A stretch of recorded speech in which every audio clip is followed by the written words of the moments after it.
They feelings hurt, we turning nothing into something.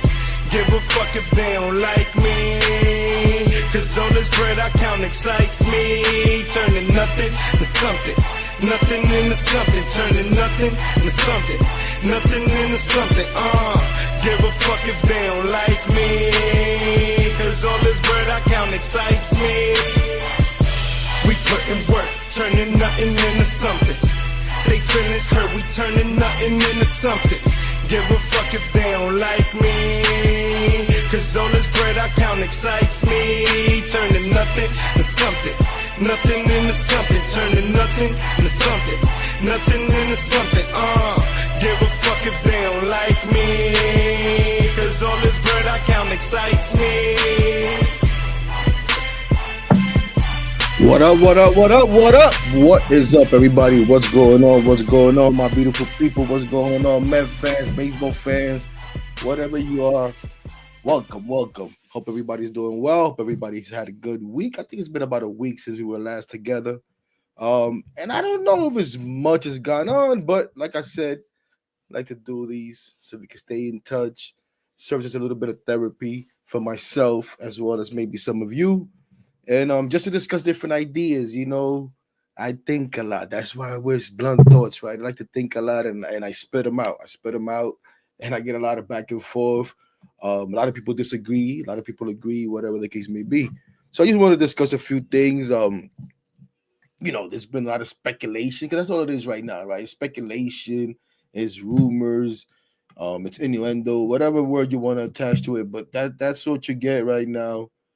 During the hot stove. That's just the nature of it, Everybody's looking for clicks or to sell newspapers or whatever the case may be, or just looking for information, looking for action too, right? So you see any little thing and we as fans, we react to it. And I don't know, where do we start with all of this, right? We've heard so much lately, but I you know what? I was going to start somewhere, but I'll start somewhere else. I'll start at something that I read a couple of times, or I'll just look into it a couple of times, and I think it's something that everybody wonders about. But just because I was looking it up recently, now you know what? I don't want to start there. I'm going to start. I'm going to start with the main thing, and that is free agency, and as it pertains to Juan Soto. But I'm going to go somewhere where maybe some of you have seen this story that I'm going to refer to.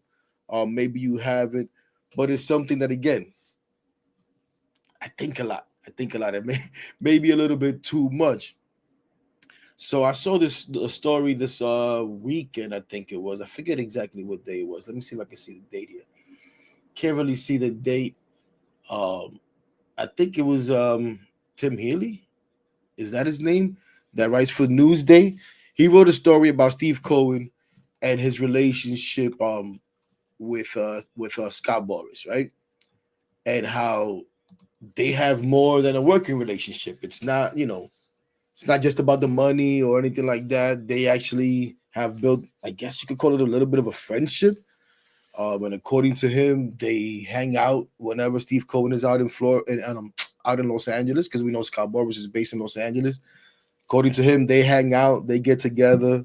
Even not just at the ballpark as we sometimes see, but outside the ballpark, And he talked about how that's helped foster a good relationship, obviously, but it's helped make some deals happen, right?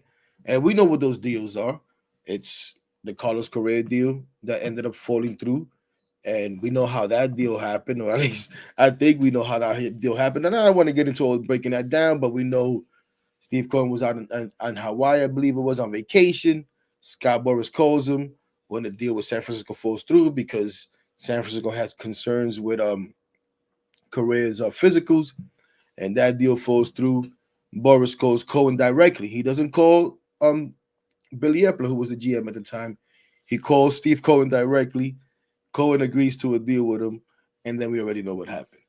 Medical staff raised some concerns. They went back and forth. Deal also falls through for the Mets. Correa ends up signing with Minnesota. Then we saw Steve Cohen. Yeah, David Stern's involved, but Scott Boras come to a deal for Max Scherzer. And then the same thing for Justin Verlander. And both those deals, along with the Correa deal, were for outrageous numbers. You know what I'm saying? Now, as fans, we were happy. I was happy when they signed Correa. I wanted Correa. So when I heard about the signing, I didn't care about the money, right? Because right now, money doesn't matter. Steve Cohen has $21 billion. Who cares about Steve Cohen's money? As irresponsible as that may sound, and we'll get into some of that as we go along here. But my thing is, when I see that story, it kind of gives me pause a little bit, right? It's good. It's good for them to have that relationship, and we know obviously it's because of the money. It's why it's born, right? And then it led to something else, and now you can say they can have a friendship or whatever, and they hang out whenever Cohen is out there. But it's mainly because of the money, and Boris knows that he can go there and get money whenever he wants, or he believes that he can, right? It kind of makes me think of back when it seemed like he had the same type of relationship. I forget what the guy's name was. I think it was Tom Hicks or something like that. The Texas Rangers owner at the time that gave um Alex Rodriguez the contract, right? And it seemed like anytime Boris was looking for big money, he was going out there to Texas. I believe they gave Josh Hamilton a crazy amount of money, and Scott Boras represented him, if I'm not mistaken. And there's been other players too. And to me, like those deals don't seem to work out for the team. You know what I'm saying? And as much as I want us to spend money, and I enjoy the fact that our ownership has all these resources, I also recognize that they're not going to be reckless, right? Nobody becomes a billionaire and has $21 billion by being reckless. And I, as a fan, have always kind of been against the long-term deals, the big 10-year deals, 12-year deals that we've seen recently. And now we're hearing, Juan Soto may get this crazy deal. And, listen, again, he has the money. If he feels he wants to spend the money, go ahead and spend the money. But also, he brings someone in here to run his baseball operations whom he felt was going to be able to be responsible and build the team the right way, right? And I'm not saying that to say that I don't want Juan Soto, but again, just focusing on the Cohen and Scott Boras relationship. And I just wondered, I think I've talked about this before in my last episode, you might have heard in some videos that I've done. And even in the show that I did with Keith and him, shout out to those guys, the show that I did with Keith and his brother and Edge and John Saponaro and all those guys. I talked about how when do we want the ownership to step in and maybe overrule what the president or the guy running the baseball operations wants to do, right? And we may have that whenever a Scott Boras client is available. And is that something that you really want? I don't know. So again, when I read that story, and he's talking about all of these contracts that we were able to get done because of that relationship, I'm like, yeah, but were those really good contracts? You know what I'm saying? Was Carlos Correa going to be a good contract? Who the heck knows? The guy's still playing, right? He's missed time, but not necessarily because of the injury that raised concerns. Although maybe you could argue that it's because of that he compensates. Whatever. We're not doctors here, right? So we're not going to get into that. So who the heck knows? But just an idea that I had. But from that, right, you get all this, Juan Soto, speculation and talks about meetings and when we're going to meet and who's going to meet and what teams are interested in, mystery teams and all of that good stuff. And we know for sure that the Mets will meet with Juan Soto this week. We found out today, I believe. Yeah, today we found out that I was under the impression that the Mets would be the first team to meet with him. And I actually wasn't too excited about that, right? I wasn't too excited about being the first team to meet and kind of like showing our cards and what exactly was going to go on in those conversations. Were we going to talk numbers? Would it be wise to talk numbers? Do you want to go in there and blow him away, as some people have said, and just offer him an outrageous amount of money for him to agree on? Or do you want to, just say, listen, we're really interested. Go get whatever offers you want, and we're confident we're gonna surpass that. Just bring it to us, and we'll go above it. I don't know. I really don't know. But we find out today. I believe it was Toronto he's meeting with first. Then it seems like the Red Sox will be the second team that he meets with. And then from what I saw from Jeff Passan would be the Mets and then the Yankees. I'm not sure if that would be the order, but it sounded like that would be the order to begin with when they said the Mets were meeting with him this week and then the Yankees possibly next week. It could be that both New York teams meet with him next week, as is today already Tuesday. And who knows if he already met with Toronto or not, or Boston. At the same time, we did see Francisco Lindor go out there to LA. The assumption is that he's going out there to be involved in part of the negotiations and all that. But I put here Juan Soto outrageous contract speculations, because with all that comes all the talk about what it may take to bring Juan Soto over to the New York Mets. And before we get into that, and as we get into that, let's go and say hello to you guys.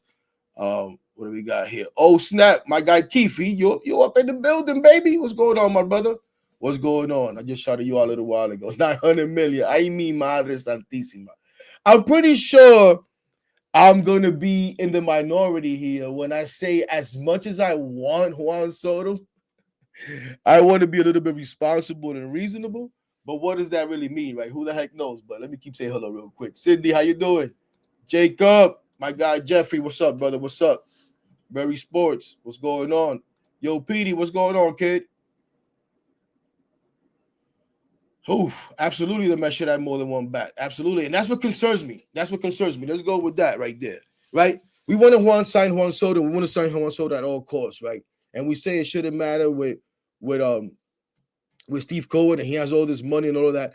But we also have a president of baseball operations that I don't think wants to operate like that. You understand what I'm saying? And at the end of the day, it doesn't matter how he wants to operate, right? Because if the ownership wants to spend the money, you're going to spend the money. But again, I can't get away from the fact that he brought this guy in here to run this team a certain way, to run this team as a responsible business as well as trying to win. And there's going to be times where wanting to win and being a fan, and listen, maybe it's to our benefit that both these guys are Met fans, right? Steve Cohen's a Met fan, and David Stearns is a Met fan. So maybe fandom will take over in some of this. But when we talk about give Juan Soto whatever it takes, our guy Keith says $900 million. I don't know how many years. And to be honest with you guys, it's not the money that bothers me. It's really not the money that bothers me, as crazy as it sounds, right? And it's just for so many reasons that it just doesn't make sense to me. It doesn't make sense that someone, right, when you have a Shohei Ohtani who gets paid already an outrageous amount of money, and I'm not even going to talk about the deferrals and how that works and all of that just yet, but someone that gets paid an outrageous amount of money, but it's on the notion that he can pitch and hit. And I know he hasn't pitched. And I myself have said maybe he'll never pitch. Maybe he pitches 2 or 3 years. And that's why I always felt like that was a dumb deal to begin with, right? Because as a hitter, is he worth $70 million? And if you say he is, then here we have Juan Soto, who now wants $701 million. So whatever the heck that turns out to be, per year to be able to get to that.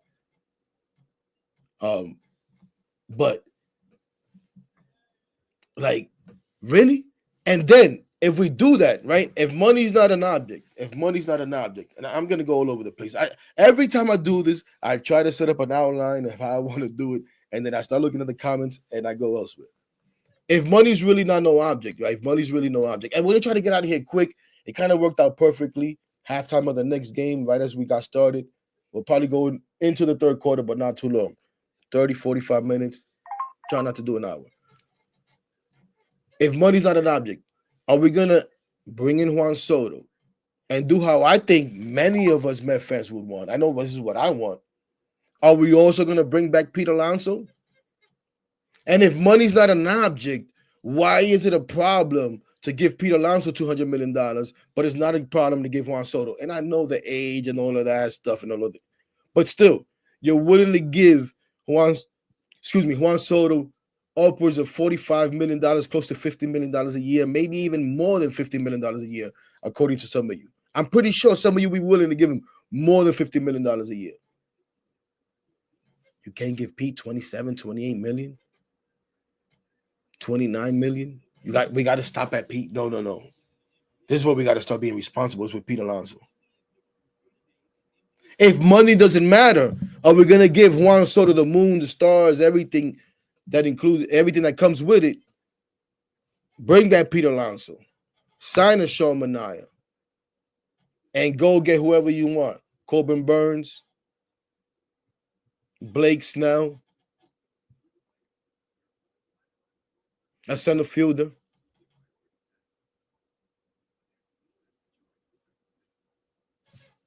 I don't know.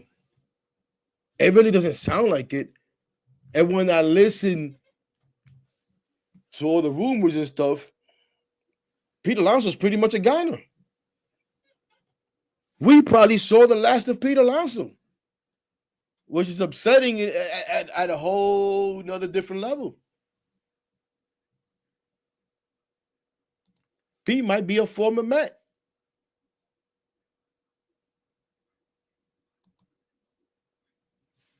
Now you're going to tell me, oh, no, but we're going to go get Wily Adames. Would we really?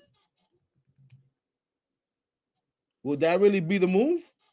Go get Juan Soto and give Wily Adames, and then we say, okay, Wily Adames is worth the $200+ million if he gets that much, which I don't think he will.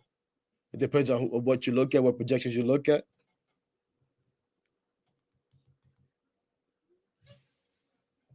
If they do that, I can't be mad.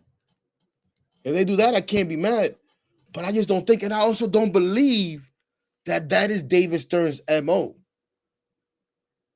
So if you're going to bring David Stearns over here, are you going to let him do his job? Or are you just going to do what you was doing with Billy Stearns? And it was, with Billy Stearns, with Billy Epler, and it was just throwing money around and just whatever you wanted to do, and he was just doing the groundwork for it. But you was really like the one doing the negotiations and all that good stuff. I don't think he would do that. I really don't. Hey, Lisa.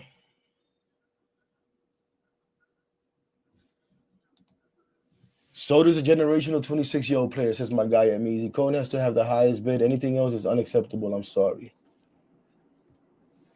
I get it. Believe me, I do. I really do.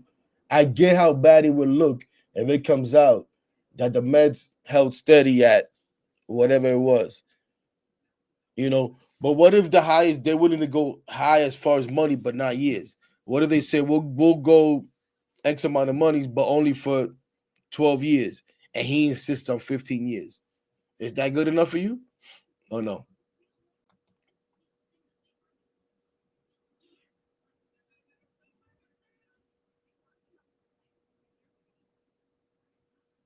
What's up, brother? I don't understand what we're saying here. Soto wasn't going to LA to meet with Soto and Steve. Did I say something like that? My bad. He was going for a photo shoot. Or did you mean Lindor? Lindor was going there for a photo shoot? Is that what that was? Is that what you're trying to say? And Lindor wasn't going out there for that? I get it. My guy Jeffrey says you give Soto a blank check.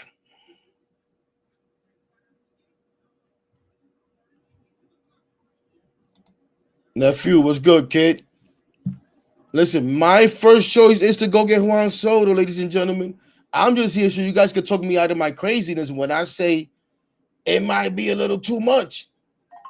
It might be a little too much in years. Like, let's be honest here, ladies and gentlemen. We know this guy's probably going to be a DH in 3 years, maybe 3-4 years. If you listen to WFAN and you heard Brandon Tina today, he talked about how this guy really has only a 2-2 player. 2 tools, maybe 3 if you want to throw in the arm. Right? He's not lying, but people get bent out of shape because of that. Listen, I know we love Juan Soto. I love Juan Soto.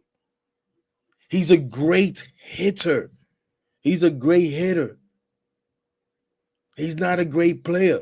And when we talk about Juan Soto, we talk like it's a guarantee that we're going to win World Series if we get Juan Soto. This isn't basketball. We still don't have a rotation. We still don't have a rotation.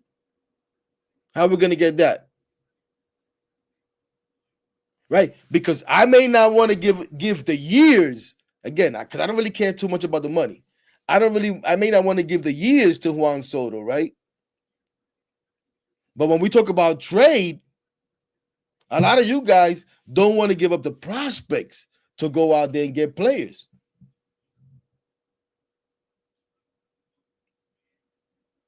So that's another thing. So when we talk about how else can we improve the teams and this team and the needs of this team besides going out there and getting a bat, right? And when I think about getting a bat again, I always thought if we're going to get a bat to add to what we have, to add to Francisco Lindor, to add to Brandon Nimmo, to add to Pete Alonso. All right, you want to tell me the team gets better if we let Pete Alonso go and we instead sign Wily Adames? Or maybe we make a trade for Vlad Guerrero Jr., which I don't think is going to happen when the Blue Jays are out there trying to bring Juan Soto in themselves to add to a Vlad Jr. You don't see them trying to get rid of their guy.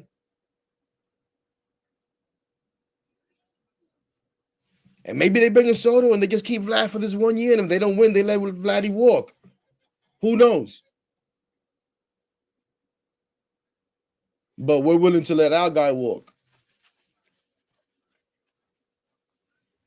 No, not me. I want to add Juan Soto. I do. And at the end of the day, I'll be happy with whatever decision they make. Because these guys have earned my trust. David Stearns has earned my trust, and Steve Cohen has earned my trust. Just like you guys. Some people just give him blind trust, though. That's not me, though. But what about as far as trades, right? You guys want to go get Crochett.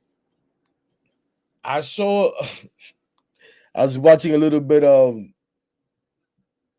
I forget if it was BNNY or the show they had afterwards. I think it was BNNY. And they had Zach Scott, who almost puts me to sleep. Shout out Zach Scott, who almost puts me to sleep. And he put up a trade offer. And it had Jet Williams. It had Ronnie Mauricio. It had Jesus Baez. Jet Williams, Ronnie Mauricio, Jesus Baez. It had one other guy. I don't know if it was Brett Beatty or who the heck it was. And listen, ladies and gentlemen, you guys know, you guys have heard me say many a times, right? I subscribe to the prospects become suspects, right? Got that from Manaea. I don't give a damn about no prospects. Unless I've seen them enough for me to catch feelings for them, I really don't care. I'll trade any of them. And even then, I'd be willing to trade some of them, right? So, Jesus Baez, scouting report, what? I don't give a damn. Jet Williams, I've only kind of seen, I haven't really seen you come up. I haven't seen you really much in spring training. We did a little bit last year. So I like the kid. I like the videos that I see. I like his swing. I like that versatility. Oh, that sounds great. But I wouldn't mind. But I can't include all these guys in the trade. A guy like Brett Beatty, I've seen you. I wouldn't mind if they got rid of Brett Beatty, Mauricio, it would kind of hurt me. But I also wonder about Mauricio and this guy, what is he going to be? Is he ever going to get on the field? And if he does, what is he going to be?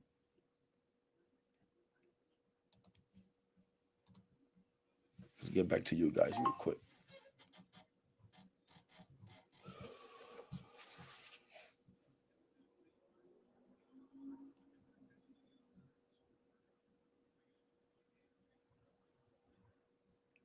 Let's see. What do we got here?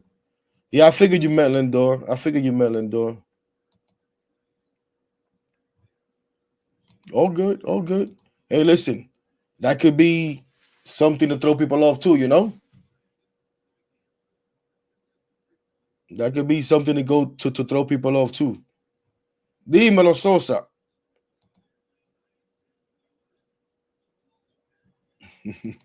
Cindy and I always seem to think along the same line. Soto hits for average and power, can run, play defense. I have issues with giving Soto the sun, moon, and stars, but Pete gets a small drop in the bucket. Yeah, I don't get it. I don't get it. I guess it's because we've seen Pete up close, and we already know all his deficiencies, Cindy, right? So since we already know all his deficiencies, we're like, whatever. We haven't seen Soto that up close. We had opportunity to watch him a lot this year as he was here with the Yankees, But I'll be honest, this year I probably watched less of the Yankees and him just because I couldn't stand to watch him in that damn uniform. And that's another thing, ladies and gentlemen. I believe it when I see it that he leaves the Yankees, even if it means that he has to leave a little bit of money on the table. We'll see. But if Lindor's not going out there to help in the recruiting, then and listen, I don't buy that. If Jeff Passan said he was helping in the recruiting, then he's helping in the recruiting. I believe Jeff Passan. Now, I don't believe Mike Rodriguez. Is that his name? Let's talk about that. And the fake Wily Adames offer. The Mets offered him, what was it, $160 million for X amount of years and all of this nonsense. And the Mets had already made an offer to, or were ready to make an offer to Juan Soto and offer him captainship because Alex Cohen endorsed it. Come on. What are we doing here? And we saw Jeff Passan today debunk that nonsense and say there's been no offer to Wily Adames. Which is another thing, ladies and gentlemen. I don't know about the whole Wily Adames thing, man. And again, I guess if we move on from Pete and we bring in Soto and we bring in Adames and we move Vientos to first, but that just doesn't sound like a David Stearns type of team or something that David Stearns would do when it's someone that preaches defense, right? And we know that he wants to have good defense. So you're going to put a questionable defender and Juan Soto out in right field. You're going to move Mark Vientos to first base and ask him to learn a new position. And I know he's played there a little bit, but we know he focused more on third. We saw with the improvement that he made. You're going to ask Wily Adames, which probably the easiest one of all, right? As he's a shortstop, athletic, should be able to make the switch over to third base, but you're going to ask him to also switch over. Is that really the way you want to go? We don't have a center fielder yet, right? Harrison Bader's a free agent. Do we really want to bring Harrison Bader back? He was decent, and I guess if you go and get Juan Soto and a Wily Adames, yeah, you could bring a Harrison Bader back. You could do that because now you focus on defense, right? And you take whatever he gives you with the back, because you got to get your offense from other places. But how much can we count on Tyrone Taylor, who had not one but two surgeries? And when I hear hernia surgery, I already think with Marte and all the trouble that gave him. So how much are we going to get from Tyrone Taylor next year, and how effective he's going to be? I believe they say he'll be ready for spring training, but whenever these guys have surgery in the offseason, it throws off their whole timetable. Even if he's ready for spring training, it'll be different than had he gone home. Hey, listen, look at Mark Vientos. You see videos on Instagram of Mark Vientos working out and doing all kinds of stuff already. Tyrone Taylor's not going to be able to do any of that.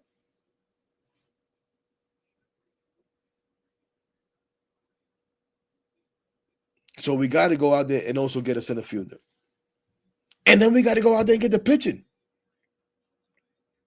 And if you listen again to rumors and speculation and innuendos and all this other crap that's out there, according to, I believe it was Sporting News today, and I don't know who the writer was, Sean Manaea is going to sign with the Texas Rangers. Sean Manaea lied through his teeth and is going to go sign with the Texas Rangers, not really from anything that I don't think the Mets would do. I think they said 80 million for 4 years, which is something that I suggested during the World Series. I suggested the Mets, I said the Knicks because I'm watching the Knicks here, that the Mets do that kind of contract. 4 years, 80 million. If he goes there, again, Is that because David Stern says, hey, that's a little too much for me?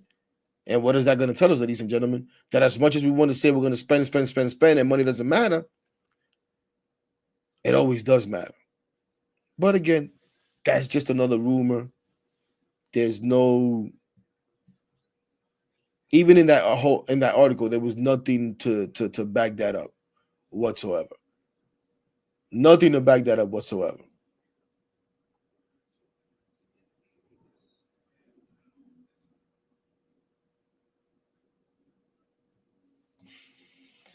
Cindy says, develop pitching and trade for and buy position players. We can afford to let some of our prospects go. There's a logjam in the infield. Yeah, we just had a hard time recently with developing pitching. Now, it's what the Mets have always been known for, and now it's what David Stearns is known for, developing pitching from within. We have this pitching lab. We bring in, and I forget his name. I should have had that ready here. I apologize. But we bring in someone who's very highly regarded, from the Yankees to come be Jeremy Hefner's assistant. Don't know what that means for Danny Barnes. And if any of you guys have the new guy's name, be your more than welcome to share it, please. But yeah, so that could be more the way we try to go, Cindy, is by developing pitching. Also, by signing guys that are kind of projects. Listen, I could see the Mets. I could very easily see the Mets go out there and sign a Walker Buehler for 2 years with an option, a 1-year deal with an option, and it kind of fits their timeline, right? I could see the Mets go out there and sign a Blake Snell if he's willing to take a 3-year deal, which he probably won't be. But it fits the timeline. Because at the same time, the Mets are in their window, I believe. I know that's not what was talked about in 25 and beyond. Well, we're in 25. But like I maintained the whole time, you have a Francisco Lindor. You have a Brandon Nimmo whose contracts come up, I believe, is in 2031. Right? About 6 years from now, from the upcoming season. Edwin Diaz is only around maybe 3 more years. And then you have the young guys, Mark Vientos, Francisco Alvarez, whom you won't have to start paying for another season, I believe, for Alvarez. After next year, he'll go into arbitration, and another 2 years for Mark Vientos. So you can save money there, but you have the talent right now to go for it. You do have the talent right now to go for it, and you have the money. You have the space in the collective bargaining to go out there and make the moves that you guys are talking about. To go out there and give Soto all the money. To go out there and bring in Pete. To go out there and bring in a couple of pitchers, whether that be through trade or free agency. Right? Because if you bring in Crochet, everybody talks about he's under team control, but he's let it be known that he wants a contract. So he's going to back off of that because he's traded to the Mets? I don't think so. I believe I even seen that he said if he gets traded, he wants a contract extension.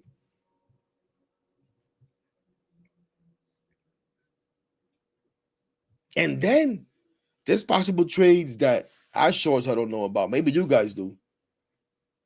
Right? But there might be players out there available that we have no idea. I was reading Passion today, and he talked about, and there's other guys that talked about how there was a lot of traction in those GM meetings. There was a lot of traction. So we'll see what happens when they get to the winter meetings. If maybe they will get a lot of trades come out of there this year. But we don't usually, well, at least recently, we haven't been seeing too much coming out of there. It's been boring. Another good thing to hear is the belief, especially when Jeff Passan says it, that Juan Soto may possibly be signed before those meetings. That would be great. That would be great because that would really give us all winter to really put a team together, as opposed to waiting around to see what this guy's going to do and not really making any moves. This winter should be fun, ladies and gentlemen. Should be fun. Should be fun. Now, the other thing that I wanted to talk about as we get ready to get out of here, I think I jumped around a little bit of everything that I wanted to touch on. Let's see your comments real quick. My guy Darren, what's going on? What my guy Darren saying? I want Soto Peter. I'm willing to trade Pastors for a starter. Trust Stearns, he made the Yelich trade, and none of the proxies did squat from Marlins. I'm with you on that. Hey, listen, Darren, I always say it, right? A good GM, a good president, a good whoever's in charge is able to decide which prospects to move and which to keep, which guys to sell high on, which guys to sell right before, you know what I'm saying? So David Stearns has the track record that he should be able to do that. Figure out which one of these prospects that everybody's high on, which one of these guys is really not going to work. But people think they are, right? And move those guys for a piece that'll help us now and the future. But that's another thing that he keeps telling us. He wants to maintain that flexibility. And how is he going to maintain that flexibility, ladies and gentlemen? It's not going to be by signing guys to 15-year deals. So I'm telling you right now, if we sign Juan Soto to that type of deal, that is strictly a Steve Cohen move. David Stearns might want the player, but I guarantee you he doesn't want the $15-year deal. I guarantee you that. How do you say? Did I say $15 million? He doesn't want the 15-year deal. Guarantee you that.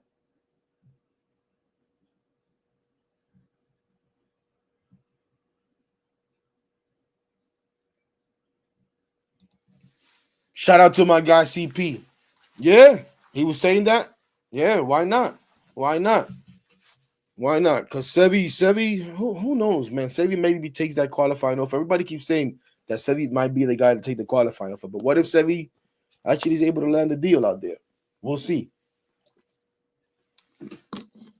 Maybe you can entice a Walker Buehler to come out here and take one of those 1 year with an option prove-it deals. But maybe if he's willing to do that, why wouldn't the Dodgers do that with him, right? And why wouldn't he go right back to the Dodgers and do that again with them? So who knows? But it's just an idea. It's just an idea. ¿Qué lo que? ¿Qué lo que? ¿Qué lo que? Mierda, qué nombre. El azaroso, dímelo. No te pongas Sara aquí, al favor. Woo! Yep.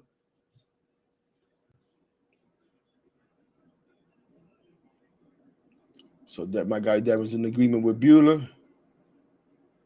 Cindy says Crochet does want an extension. Yo, Amizi, what's good, broski? Did I say what's up to my guy Amizi? My guy Amizi always coming with some nuggets. Let me see what he got here. Hey, Evaldi's another guy. Good job, Amizi. I was forgetting about Evaldi. Evaldi's another guy that you might be able to bring in. That guy's been solid, man.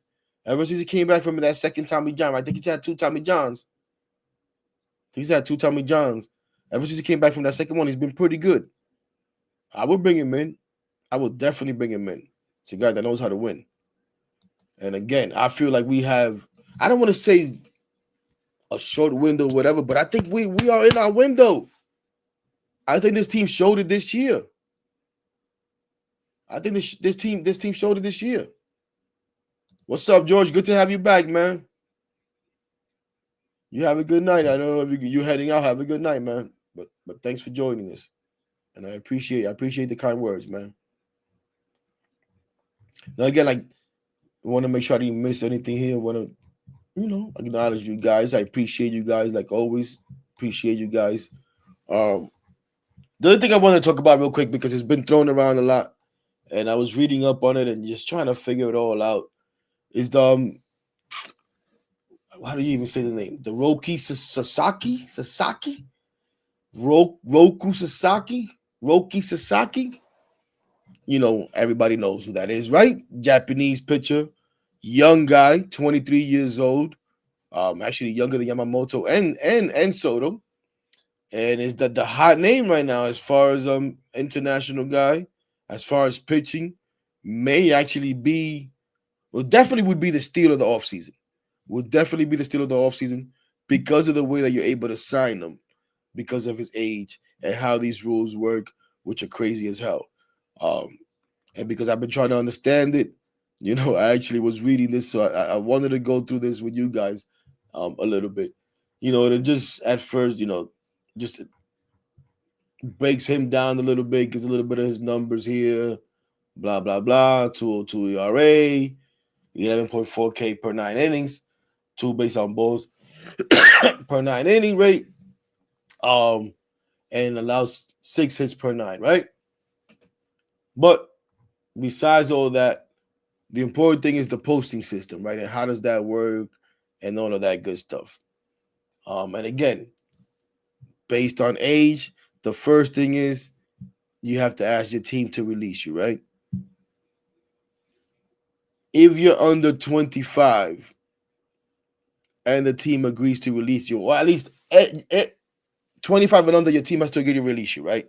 If they agree to release you, you can only sign as an international free agent as an amateur, which is what Shohei Ohtani did, which is different than what Yamamoto did, which allowed him to get a lot more money, right? Because he was able to sign just as a straight free agent.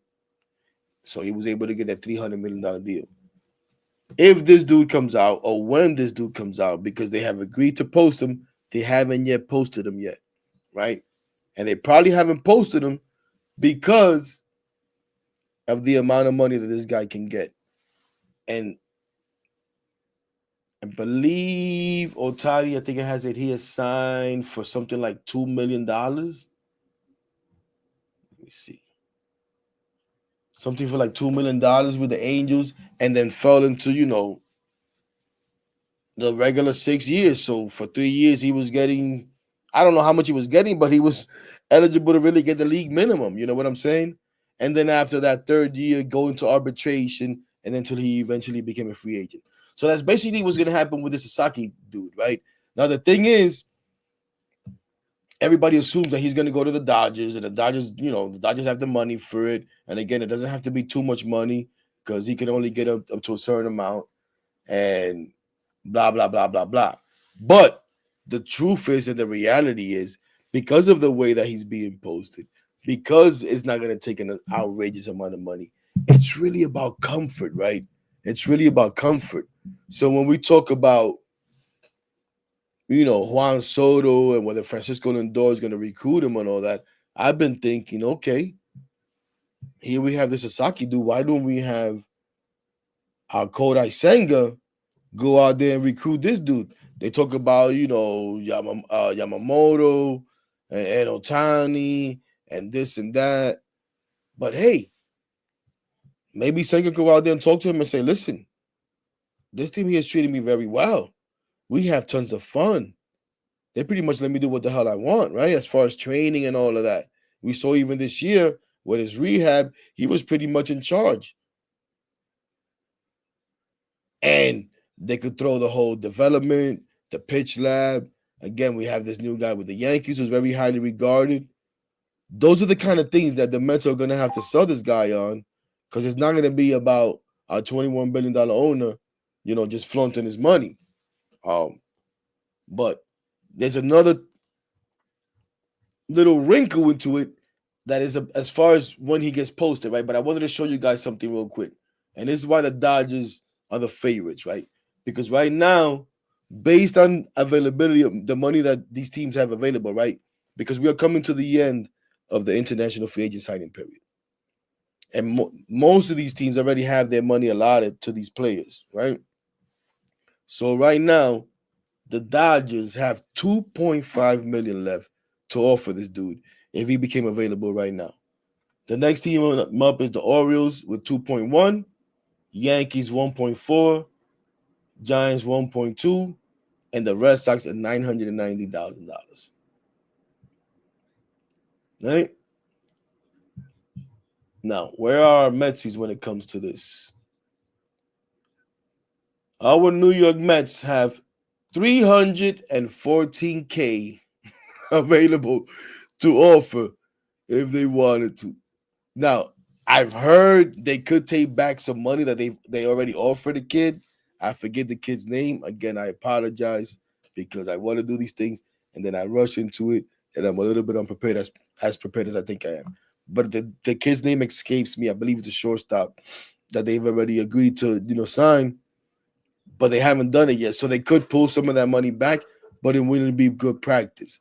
Now, the other wrinkle is, as we go back up here in this article, and shout out to, because I don't want to get in trouble, Jonathan Mayo, MLB Network, MLB Pipeline, whatever the hell it is. This is where we're getting this from. This is not mine. This is theirs. If this dude is posted before December 2nd, those numbers come into play. But if the team waits until after December 2nd, right? Because he has 45 days to sign from when the time that they post him. So if they post him before December 2nd, those 45 days would expire before January 15th. Was January 15th? That is the new international signing period. What comes with the new international signing period? New money. New money, right? And not everybody goes up to the max, to the $7 million because, maybe they've used some, whatever the case may be. But our New York Mets, when that new period kicks off, would have, here they go, they are in this little line here, $6.2 million. So it's to our benefit for the, Cheap Marines, however the hell you say that name, to wait. And it's also to their benefit too. It'll have more teams involved. And the more money he gets, the more money they get, right? Because they get paid a percentage of whatever he signs for. So it's going to be interesting. Everybody assumes the guy's going to go to the Dodgers. We'll see what happens. Who the hell knows? I'm not so sure. You hear the reports say that he could be more interested in seeing how, teams develop players and stuff like that, develop pitching. So something like the pitching that could interest him. Who knows? But we'll see how that happens. Should be fun. But that's something that we should definitely try to take advantage of. And those are the kind of moves that a guy like David Stearns, I think, would try to make. You know what I mean? Those young guys that you can control, you don't got to pay a lot of money for, stuff like that. My guy Devin says, Corbin Burns is a good pitcher, but his case per 9 innings has decreased last 3 years. He only averaged 8.4 per case per 9 this season, and his cutter isn't as effective as it was. It's funny, right? Because I've been reading up a little bit on Corbin Burns, not too much, but it depends on where you look. Some people say, and my guy Mets Blues say that's because there's no more spider attack. That could be. That's a good point.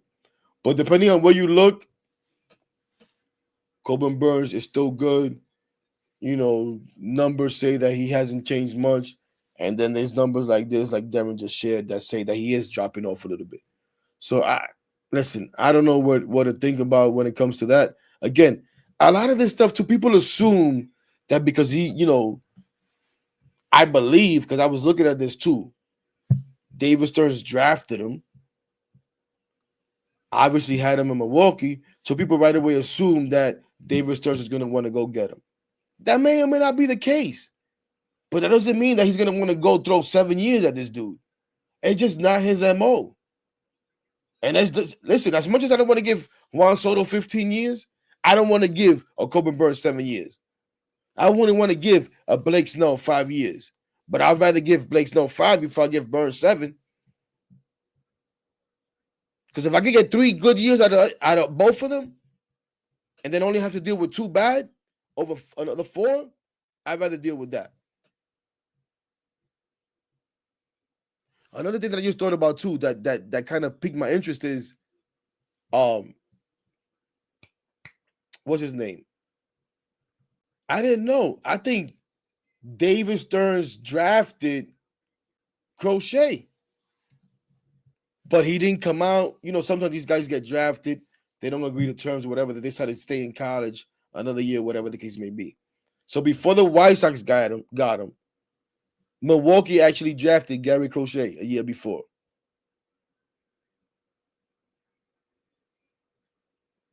And then he ended up with the White Sox.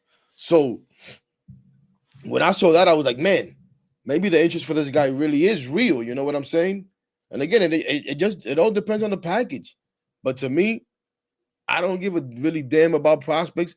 I just don't see when you talk about all the work that the Mets have done to build this farm system and continue to build the farm system and trying to be,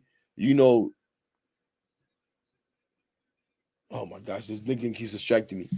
Sustain success and all of this good stuff. How you go and in one trade get rid of all basically half your top 10 or 2/4 of your top 10 or whatever the hell the math is. I just don't see it. Or your top 20, because I know all those guys are not top 10. But the cream of your crop, the cream of the crop of your minors. That just wouldn't make any sense to me. So I don't know. But doesn't mean I wouldn't want to play it and that I want to hold on to these prospects. Because the prospects, they're also currency. And again, all of those guys are not going to come up and play. It is David Stern's job to figure out which one of these guys to hold on to and which one of these guys to sell high on. And then we can laugh when they fall to somewhere else, hopefully. Because now we're able to do that. Now we're the franchise that does that. That's what I want to do. Yo, Arson! What's up, my dude? You freaking clown. Fuck the Yankees, bro. Fuck out of here. That's my guy, Arson, guys. Don't worry. It's my dude. Yo, CP. What's going on, my guy? What's going on, bro? I'm alive. The OMG sign is fire. Yo, I had to apologize to to Jay because this is actually the foam finger OMG. Shout out to my nephew who's in the chat. He actually got this and I snatched it. Like, yo, give me that, man. Yo, I'm the biggest kid in my family, y'all. I'm the biggest kid in my family. But yeah, man. And shout out to Jay. Shout out to Keith. What's today? Tuesday. I'm actually, unless they cancel on me, I'm actually doing a show with them tomorrow. Keith is hosting that. So look out for that. 8 p.m. That should be a lot of fun. We're going to have uncomfortable conversations. We're going to probably talk about the OMGs. Not probably. We're going to definitely talk about OMG. But we're going to talk about, I think I saw in Keith's thing, I forget about how he described it, but I've said it before, ladies and gentlemen. Don't expect this to continue. We got to find a new OMG now. We got to find a 2025 OMG, whatever that is, right? Whatever that is. But it's fun. Should be fun. That should be fun. That should be fun. But yeah, guys, listen, just to close out, I know because I made a couple of comments on X today, and I want to do this. And again, like I said, it's just because I think about these things, and this is like a therapy, right? Throw it out there. You guys tell me how crazy I am. You guys give me your idea. I say, who? Yeah. Yeah, I'm watching the game. I'm trying to, CP. I'm trying to. I forgot what I planned on doing this that the game was on, and then I was like, damn it. But like I said, like luckily I started like right before halftime, and I was hoping to get out of here pretty quick. But already we're almost at an hour because I just rambled on and on and on. And then you guys throw nuggets out here that keep me going. But let's close out so we can watch the end of this third and this fourth quarter and enjoy this as this is part of this playing tournament. I want to win everything, ladies and gentlemen. I want this freaking Knicks team to figure it out because they got me pissed off. The truth is the Knicks got me pissed off, CP. Word up. And I haven't been able to sit down and really watch, so I can't really talk much about them. But I want them to figure it out. Go out there, win that midseason tournament. Win the motherfucking NBA championship. The Mets win the World Series, damn it. And I don't know what the hell the Giants are going to do. And fuck the Yankees and everybody else. F them Nets. Oh, man. Let me shut up. But nah, man, listen. The truth is, ladies and gentlemen, I want Juan Soto. But I've said this before, man. I've always had a rule. If I was able to ever run a team, I would steadfast. I would not sign anybody older than 26 for more than 10 years. That's always been my rule. Juan Soto just makes it. I'd be willing to give him 10. Shit, maybe even 12. But I can't do no more than that. It just makes me... But I would!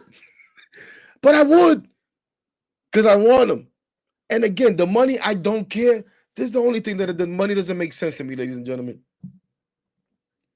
Again, he doesn't pitch, so I can't see how he could even get close to Shohei Ohtani money or even pass him. It just doesn't make sense. He doesn't pitch. And then for years, we heard how Mike Trout was the best player in baseball. Aaron Judge is now, by some accounts, the best player in baseball.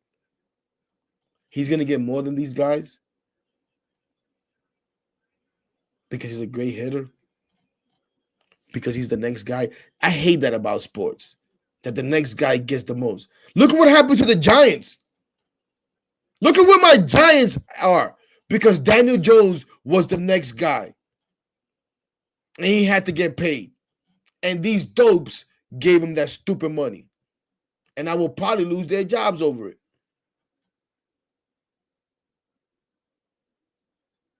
So I want Juan Soto. I really do. Let me look at the camera here with all these fucking glasses. I want Juan Soto. I do. I just can't help to get away from what I've always worried about.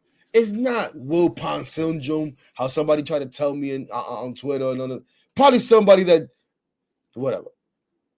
It's not Wilpon syndrome. It's the reality that those deals don't work out.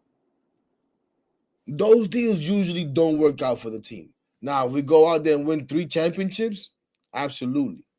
That would be great. Who gives a damn, right, at that point, right? The last fucking, if we win 3 World Series in the next 5-6 years, we sign up for 15 years, the next 9 years could suck. Who cares, right? Yeah, right. Yeah, right. I'll be whatever the hell I'll be in my 60s, bitching and moaning, doing blunt throws like, what the hell are we doing? I told you guys we shouldn't have gave Juan Soto 15 years. That's what'll be going on. But I want the guy, man. I really do. I really do. But we'll see what happens. At the end of the day, no matter what direction we decide to go in, whether that is to bring Pete Alonso or not bring him back, whether that is to bring back guy Manaea or not bring him back, I'm going to trust what David Stearns decides to do, as long as it's David Stearns, the baseball guy, doing it. If it's Steve Cohen just acting like a lunatic as an owner and a fan like any of us, that may not be too good. Shit, and it's already the 4th quarter. I don't even know what the hell I'm talking about. But no, man. Listen, guys, as always, I appreciate you guys. Yeah, I'm easy. We've seen them perform at the highest level. You've seen them perform at the highest level. But see, you're going to make me go somewhere when I wanted to get out of here. Again, I said this earlier. This isn't basketball. So we can't just give Juan Soto the ball and just go get us a basket, right? A la LeBron James. As good as Juan Soto's been, he didn't keep winning in Washington once that team started breaking up, right? That was a pretty good team. He was a big part of it. But he was a part of it. He was a piece of that. As good as Juan Soto is, he went to the San Diego Padres, and they had Yu Darvish, they had Vaseline Ears, they had whoever the hell else they had, I forgot, right? They got Manny Machado. They traded for Xander Bogaerts. They got this, they got that. How many World Series they won?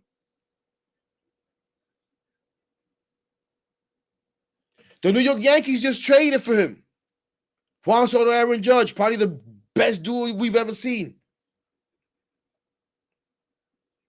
Putting up historical numbers. Did they win a World Series? Why not? Because you need other pieces, right? So again, as long as we don't stop at Juan Soto, go ahead. Do what you got to do. Do what you got to do. But it better not be just Juan Soto. And again, I can't get away from, I can't get away from it, Darren. I can't get away from it, bro. To me, he's not a better all-around player than Aaron Judge. Aaron Judge is the highest paid position player right now, right? He's not a better all-around player than Aaron Judge. I know Aaron Judge sucks in the playoffs. I know Aaron Judge made the error. Aaron Judge is a way better fielder than Juan Soto, and he made that error. You don't think Juan Soto can make that error at just a crucial time? Would it matter? Whatever his OPS and how many ever had how walks he had? Oh, man. Listen. I don't know if I feel better. I don't know what I think. But again, I appreciate you guys. I won the player. I just can't get away from, concerns that I've always had. This is how I think. I don't like those long-term deals. I never will. Now, if he's going to go Barry Bonds on us and go get the new version of the clear and the flaxseed oil and all of that good stuff, and we win a couple of championships in the meantime, we'll deal with it later. Right? I don't think they'll take away World Series. He may not make the Hall of Fame, but at least we'll have the World Series, right? They didn't take the Yankees 2009 World Series for A-Rod. And with all the cheating Barry Bonds did, he never won a World Series. On that note, ladies and gentlemen, everybody have a good night. Let's push these Knicks on. Let's see if we can get this dub. Hopefully, like I said, they turn things around and they take us somewhere fun. But we'll be here. I'm hoping to be able to do something later this week. Hopefully with a guest. Again, look out tomorrow for my guy Keith's show, Uncomfortable Situations with myself and Jay as guests. But yeah, have a good night, everybody. As always, let's go Mets and let's go Knicks right now, baby. Peace.